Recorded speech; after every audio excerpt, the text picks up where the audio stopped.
সাইবেরিয়ার তুষারপাতে।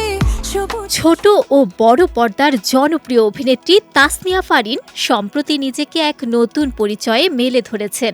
অভিনয় ও মডেলিংয়ের গণ্ডি পেরিয়ে তিনি আত্মপ্রকাশ করেছেন সঙ্গীত শিল্পী হিসেবে।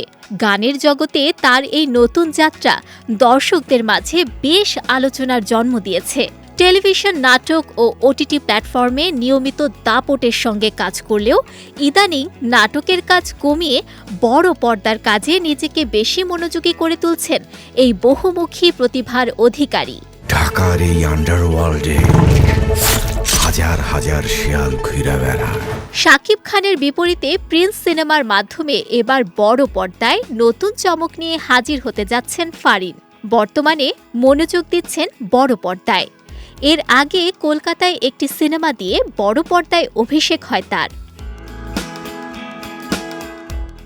এদিকে ফারিনের অভিষেক সিনেমা বিদেশি হলেও এবারের ঈদে দেশের সিনেমায় তাকে প্রথমবার দেখতে পাবেন সিনেমাপ্রেমী দর্শকরা। প্রথম সিনেমাতেই দেশের জনপ্রিয় নায়ক শাকিব খানকে পেয়েছেন তিনি। সব মিলিয়ে এ অভিনেত্রীর সিনেমার যাত্রাটাও যে অন্যরকম হতে যাচ্ছে তা বলার অবকাশ রাখে না।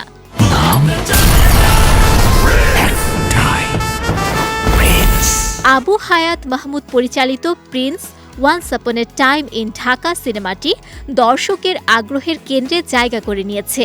সিনেমাটিতে যুক্ত হওয়া প্রসঙ্গে তাসনিয়া ফারিন বলেন, আমি কোনো কাজে যুক্ত হওয়ার আগে নিজের চরিত্রে গুরুত্ব কতটুকু আছে সেটির দিকে লক্ষ্য রাখি।